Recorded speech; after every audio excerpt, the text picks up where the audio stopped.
A small to medium-sized enterprise HR consultant is more fractal. We use the term consulting because we're working with you and we're not working as an employee, but we're a far better option in that you still have control over your business operations. We get involved as if we were an employee, but we're still at that distance to be able to work hand in hand with you so that we're giving you an outside perspective of what you're doing right, what you're doing wrong. And our involvement is as much or as little as you need. Welcome back to the Prospecting Show. Today we have Moeed Ahmad on the show from Mo Dynamics. How are you? I'm not too bad. And yourself, Dr. Connor? Great. I am doing well. So just for the listeners, just so we can start this off right away, give us some background. Tell us where you came from and what you're doing right now with Mo Dynamics. Absolutely. So, initially I actually grew up in South Africa. So my initial background is obviously in accounting.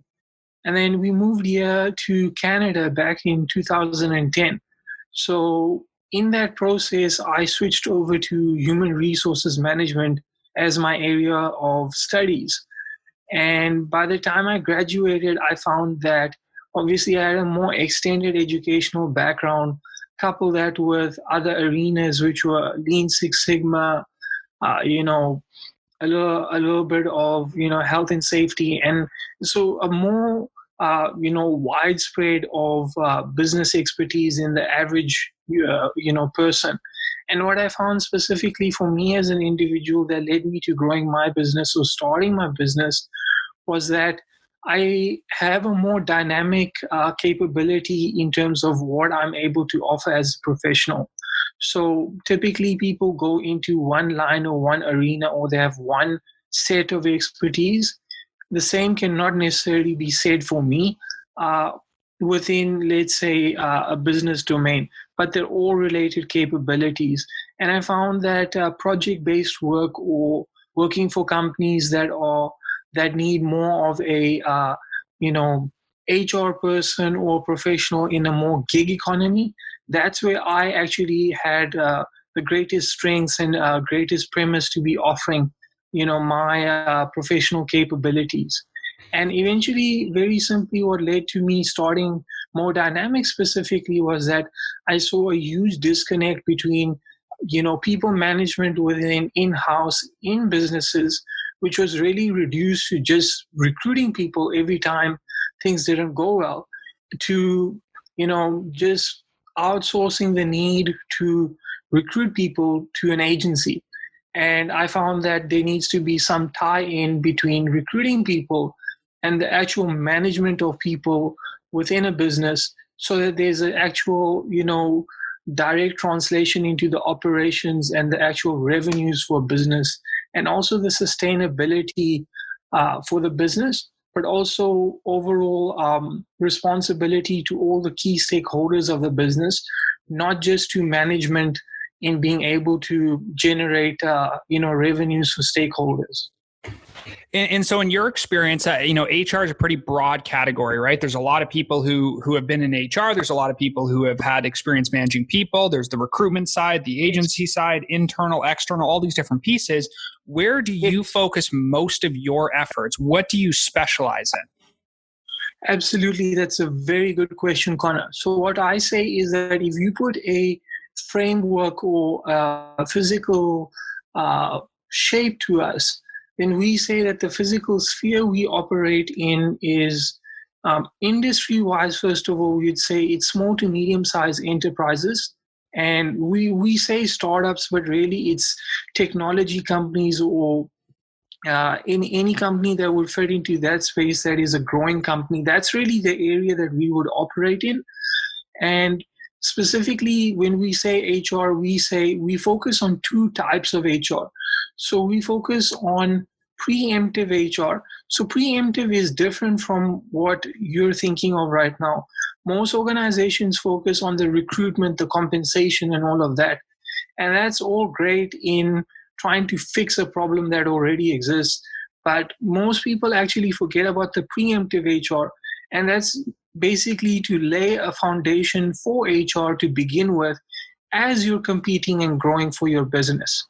So we focus on setting up a platform for companies where we say, you know what, we're going to set the basics and foundation for your people management so that you know how to govern and be self-independent in running your business. And we'll help you in terms of being an extension to do so, whether you want to work with us on a practical basis or however much, however little, as you grow your business in terms of people management, so that they still have that control, they still have that involvement in their business in terms of people management, which they should. And then the other aspect is that if there is an existing company, how do we take the existing company in comparison and how do we revamp or strengthen their approach to people management? And that's the post-emptive side. So then we will work with a small amount of companies as opposed to working with a large amount of companies. And then we work with, a specific focus for the post-emptive. So it could be compensation. It could be, building a training and development plan. So it would just depend on the specific needs of that particular company. Gotcha. Now, for most businesses that maybe already have one HR person or somebody, maybe it's a CEO that's having HR responsibilities, how do you fit in with those types of companies? Are you able to go in there and do the work, or are you typically looking for somebody who doesn't have HR? It's both. And here's why. Because the thing is that they're both two sides of the same coin. And there's obviously a middle ground in between there. And that's really a transition point in terms of where they are in their company. So the reason I help the existing business, the person who doesn't, who are doing HR on their own, is because HR isn't supposed to be something that they should be focusing full time if their primary focus is supposed to be growing their business or continuing to grow their business. So I'd help them in that case to, be in a state of self-empowerment where maybe hire an HR person for them if they don't have one. And if they have an HR person, to see how that HR person is actually doing. Is he just doing paperwork for the sake of doing HR? Or is there actual translation in terms of the strategy and operations for that business? And that's more so for an existing business. Whereas a company that doesn't have HR, I would just help them build an HR system in place for them to govern and use. Gotcha. Now, in your professional opinion, when do companies know that they need to start focusing on HR? There's a lot of 1, 2, 3 person companies out there, especially in Canada and the US. How do they know that it's time to start working with an external HR agency, or bring somebody on board who's an HR? How do they know when that time is right? Okay, so it really has to do, we say we have 4 stages in the growth of any business. So we say that there's an initial stage where you start your business, which is the 1 to 2, 3 person, that initial. I'll give the tech industry's example because it's a very good primer for this example. So we say typically, 3 guys get together and they say, hey, we're going to build out an app and we're going to start doing that. So they pretty much spend night and day to do that. That's probably not the best time to do so, because at that stage you want to get your product out, you want to take it from proof of concept to an actual product. When you start getting to a stage where it becomes an issue to do the sales, or when pretty much one person or a couple of people cannot do enough to meet all the business needs, and it becomes an issue for you to either get to a stage where you need to start doing sales or these things with a full team to be able to manage to grow your business. As usually it's stage 2 when you're starting to grow and compete. So it gets to a stage where you need a full-time team and you need to be able to manage the team. That's a simple answer. Size-wise, I would say that varies. So if you're a people service industry, like let's say accountants or a design team, or that work hands-on with people more so and less technology, it could be anywhere from 25 to I'm throwing it out there, but around 75 people. It just depends on how people intensive your business is. It could be more so that it's 80 to 120 for a tech company, because if they're in the SaaS industry, then they'll be automating most of their work. So they need to get to a stage where they need people on board all the time, whether that's an extended development team and infrastructure to be able to support their existing business. Yeah, and that's a really interesting idea, because I think at the end of the day, the best part about the growth of a company is making sure you have the right people at the right time, right? That's probably the most critical decision that people need to make in their business. Would you agree? Yeah, absolutely. Timing is everything, Connor. And sometimes they make the mistake that we've seen in our research is when to add those people. So they think that they can just continue to manage people on their own, when at some stage you're not necessarily letting go, you're delegating. And the other problem also becomes is that sometimes they delegate all the people management, and that creates a disconnect between the actual strategy and the goals of the business. So they're not necessarily knowing how the people who are actually working for them are actually tied in to their overall vision. And that causes a disconnect as well for people who are coming day in, day out to realize your goals at the end of the day as a business owner.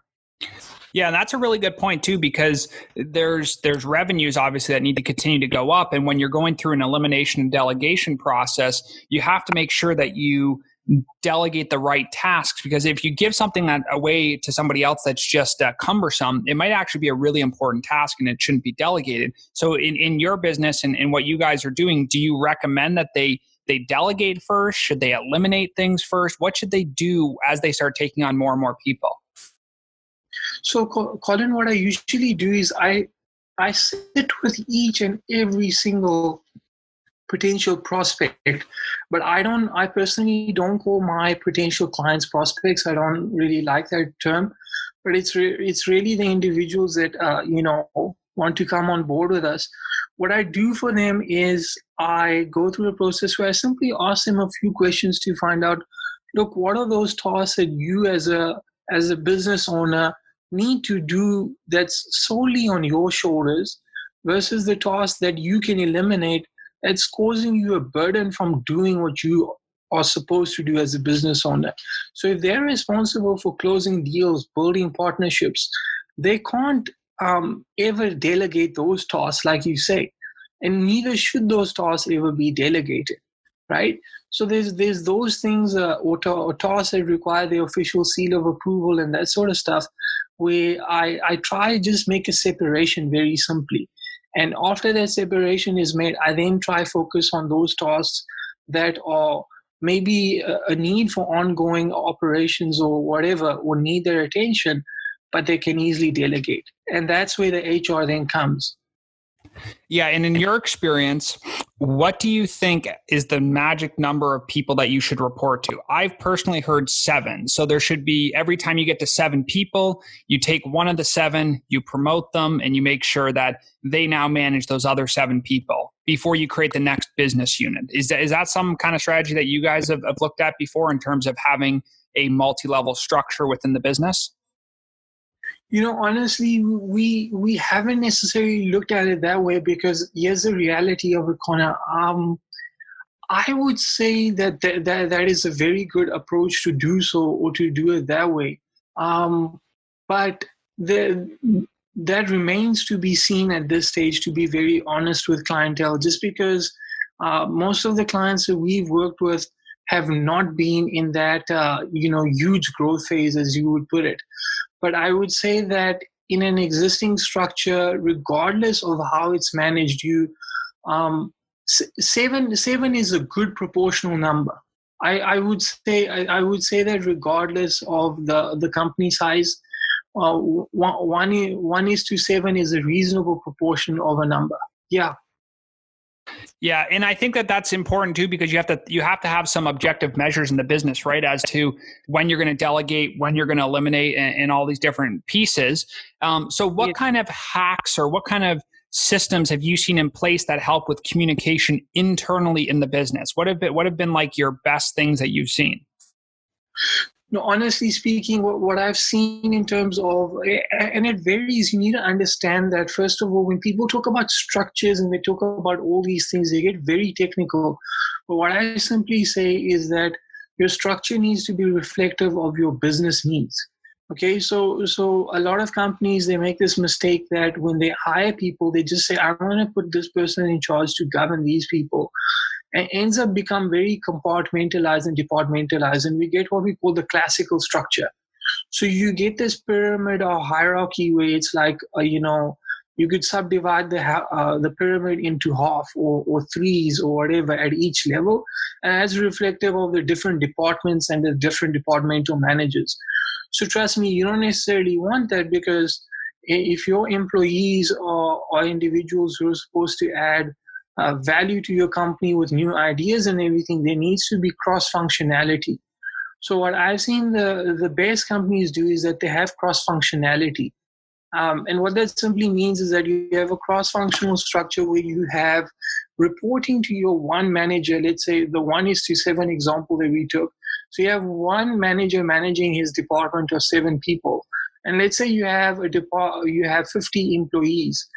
And based on the structure, what you will then do is that you have a cross departmental function where these teams would get together. Let's say depending on different products that there's or different uh,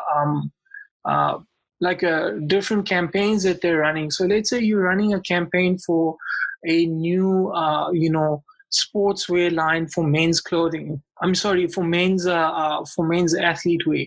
And what happens is that you have the design team, you have the advertising, marketing. To simply have a traditional structure where each of them are given their reporting activities separately is a very bad idea. You want to have a cross-compartmental function where they come together. They have the individual reportings in terms of deadlines and accountability, and that's where the managers come in. But you have cross-departmental, because there needs to be a tie-in between the person in the marketing department who's going to be marketing a specific finalized, prototype or whatever, and he needs to have input from the research and development team to make sure that he's marketing it properly. And you need to make sure that you have the finance or department or the other estimating department there, so that they're in charge of making sure that all the the proper uh, budgeting in terms of resources is done properly, and they're estimating the proper cost for that particular production. And I know you talked a little bit about some of the businesses that you've worked with and the kind of industries, but do you have an affinity for tech or SaaS products because of your experience, or do you think that you could really help any business? It's really any business. The reason I mentioned SaaS Corner was just that I needed a starting point, and that's simply because there's so much scope for what we do. It's really that when we say small to medium sized enterprise, that's really the sum of what we do. We're working with any company pretty much. It can be an accounting company, it's an advertising company, it's any professional service company, to manufacturing, to construction. It just depends on what their needs are. So it could be anything from recruiting to HR, HR policies development, to ongoing HR development, to pretty much health and safety. It just depends on that business who's growing. Do they need people? Do they need to manage their people? Done. Yeah. Okay. That makes good sense. So if you had to leave kind of like a tidbit or a summary for people who are listening to the show here, what is the number one takeaway of your experience? A small business owner listening to the podcast, trying to understand what is it that they should do. Give kind of a takeaway for them. I would say the biggest thing is that when you're getting to a stage where forget about the actual size of your operation. So a lot of people get hung up on numbers of people. If you're say numbers are important too, excuse me, but what I would say to the audience is that if you're in a situation where you're simply growing, where the hands on deck are not sufficient, and you're having a problem to manage your people, and it's impacting your ability to manage them effectively, and you're either doing a very poor job of delegating, or you're not delegating, or you're just overwhelmed very simply, that's when you need to call an HR person like us. And at the end of the day, let's get one thing straight. A small to medium-sized enterprise HR consultant is more fractal. We use the term consulting because we're working with you and we're not working as an employee, but we're a far better option in that you still have control over your business operations. We get involved as if we were an employee, but we're still at that distance to be able to work hand in hand with you so that we're giving you an outside perspective of what you're doing right, what you're doing wrong. And our involvement is as much or as little as you need. So we're literally there for you practically as you need us. So, and it's not that expensive as opposed to you going to a traditional consulting firm because they only deal with the larger size companies. So that's a huge advantage for outsourcing the work to us to do it completely for you, or to work with you in terms of hiring your people. Yeah, that's a really good point. So to kind of wrap it up here, how can people find you? Is there a website, an email, a phone number? How would you like people to reach you? No, very simple. Yeah, absolutely. So we have our number. Could I share it on the podcast here, or would you be able to? Yes, absolutely. Share it away. Well, absolutely. So our number is 604-671-2723. So again, I'll repeat that once more. 604-671-2723. If you search for Mo Dynamics, that's MO Dynamics, DYNAMICS, Mo Dynamics. If you search for us on Google, we'll come up. We're actually, I think, the only one of two businesses who uses that name, and the only consulting business who uses that name, to my knowledge. Awesome. And if you search for us on LinkedIn, we'll pop up. Facebook as well. We're also on Twitter. And absolutely, you can personally message me on my LinkedIn and on my Facebook as well. And the spelling is MOEEDAHMAD.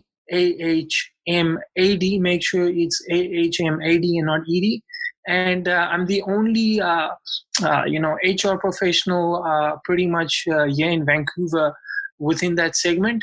And I'm just make sure it's in Canada. Otherwise, you'll land up with a lot of Moeed Ahmads. That's all. Absolutely. Well, thank you so much for coming by the Prospecting Show and kind of sharing us a little bit about HR and where it's important and where it's valuable for companies so that they can grow. And I look forward to the listener feedback on this episode. Thank you so much. I would love that too. It'd be very good for us to get that feedback too. And it's our honor and privilege to be on the show with you, Dr. Connor. Absolutely in awe. Thank you so much for your time. And viewers, we hope that this was interesting. This was impersonal. We just believe to be open as opposed to very formal. And that's really the difference at the end of the day. We believe people are the most important thing in working with your business. Revenues go up and down, but it's really the people that are there for your business. And it needs to be more than just managing them as task doers. And that's really our philosophy in making sure that everybody, every stakeholder is looked after, not just the customer, and everybody's working in synergy and given that level of inter-accountability and connectivity. Thank you so much, people. Have a great day.